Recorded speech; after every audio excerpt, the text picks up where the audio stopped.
All right, so when we're looking at the Office of Child Care's Certified Center rules, it says that there must be a written daily schedule posted, and it says that there should be a written program of activities.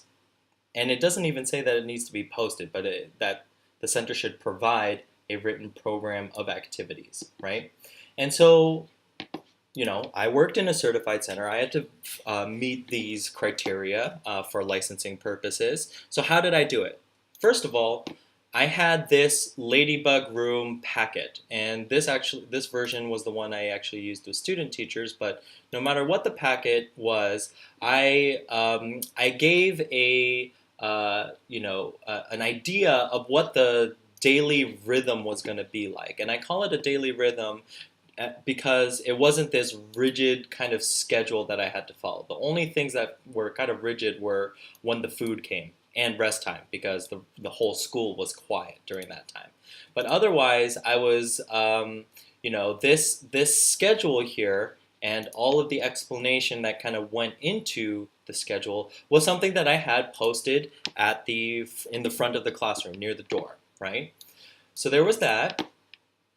And then I also had, and I've explained this before, I also had just all throughout the classroom, I had documentation everywhere. I had pictures of children, work samples, my thinking, other teachers' thinking, our plans around it, the questions that we had around it, and what we were planning on doing next.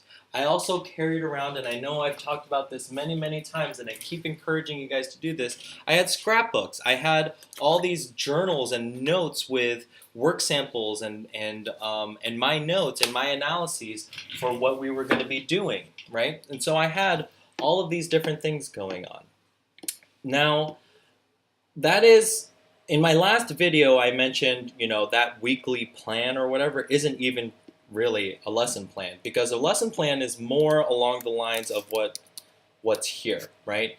So a lesson plan has to do with one specific activity, one thing that the teacher is going to be doing, and it's going to talk about what is the procedure and how are we going to work on this specific standard. It's going to take some sort of isolated skill or behavior, right? Some isolated skill or behavior, and then come up with some sort of stimulus response for the teacher to teach this to the children, right? So the teacher is going to come up with some sort of activity, stimulus, and the children are going to respond and demonstrate some sort of learning, right?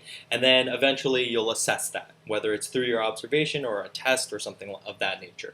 We don't see that much testing in early childhood, but oh my gosh, it's starting to just creep in. And so, what should we do instead, right? What should we do instead?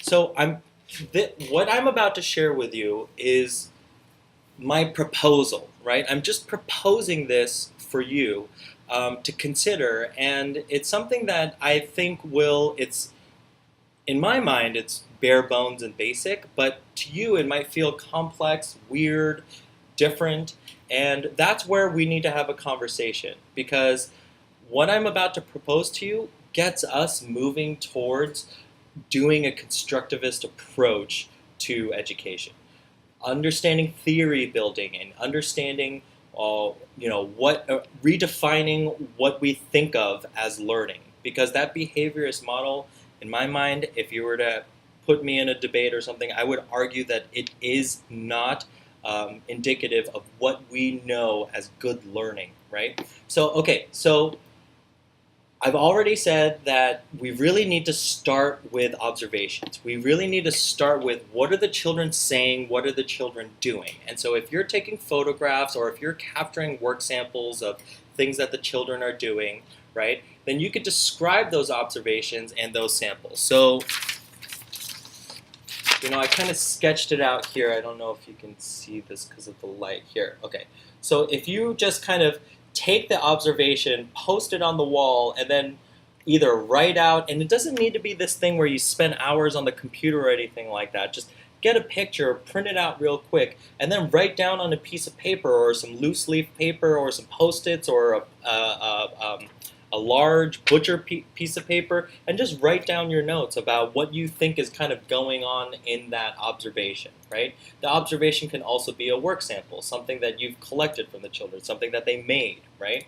Okay, so once you have that, then we can ask ourselves, what are the inquiries that we have around that? What are our potential questions that we have, and what are we thinking of as teachers as the deeper meaning of this observation, and what do we want to follow as teachers, right? So, we can do this through post-it notes. We can post many questions all at once on a large piece of paper. Maybe the questions are coming from the children themselves. Maybe they're doing what Vygotsky calls, I forget what he calls it, but it's the process of where children talk out loud and they're basically thinking out loud. So it's like, they look at this and they say, oh, what is this? Maybe it's for writing, and they're talking out loud and explaining their thinking as they're talking, right? So maybe it's something that they've presented to you, a question that they've asked, or it could be something that comes from research. Maybe it's something. Maybe you're challenging the notion of egocentrism, right? Maybe you've read some Piaget and you say, hey, I see a lot of collaboration happening between infants. And I want to challenge this notion of egocentrism. And so that comes from research. That's a question from research that you're challenging, right? That puts you in a position as a teacher to get into that conversation and to challenge the norms, right? Anyways, so it starts with the observation. You capture an observation. Right next to it, there's some sort of inquiry, right? Then next to that, I don't know if you want to do this. I personally would do this, and this is where a lot of my time was spent, right? Is in the design part of it. Like, well, what am I going to do about it? So if I have captured this observation, and these are the questions that I'm asking, what am I going to do about it? So I'm going to to plan my design, I'll draw, or I'll kind of shift things around and take photographs, or I'll take a photograph that kind of informs what my design is going to be, and then I start kind of writing out that design. So this is a form of planning too, right? I'm planning what it is that I'm going to be doing. And then, then there's this aspect of what I've kind of talked to you about kind of doing documentation, right? And it doesn't have to be this. When you're first starting with documentation, don't necessarily try and make these like beautiful, like whatever. Like, don't try and make something like this on your first piece of documentation.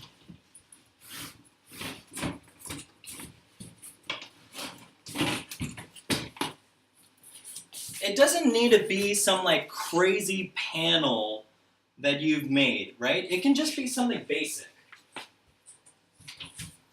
Like, you can just take some pictures and write down some quotes of what the children did and describe what they did, right? So we also place on there what we did, right? What we did with a picture and some description, maybe even some analysis of what's going on. And what happens then is on our walls, right, it's all written, it's posted, you're even showing pictures, and you're using multimedia to describe what it is that you're doing in your classroom. Now, does this meet all of these criteria? Absolutely. It goes beyond whatever's here. This is not even really indicative of all the thinking and intention and planning that goes into what I'm proposing here, right? Afterwards, right? So once you've kind of documented what the children have been doing, right? Then you can ask some enduring questions. What is left unanswered? What do you plan on doing next? And you could do this a number of ways. You can kind of generate ideas through post-it notes. You can web things out on a large piece of paper. So all of this is to say that when it comes to planning, what I've presented here is a much better way to get our practices and our mindset into doing a different style of teaching. right? A way of teaching that's respectful to the children, that isn't kind of conforming to the standards-based movement that is just pervasive in our schools, right? So, yes, I have a bonus video for you all.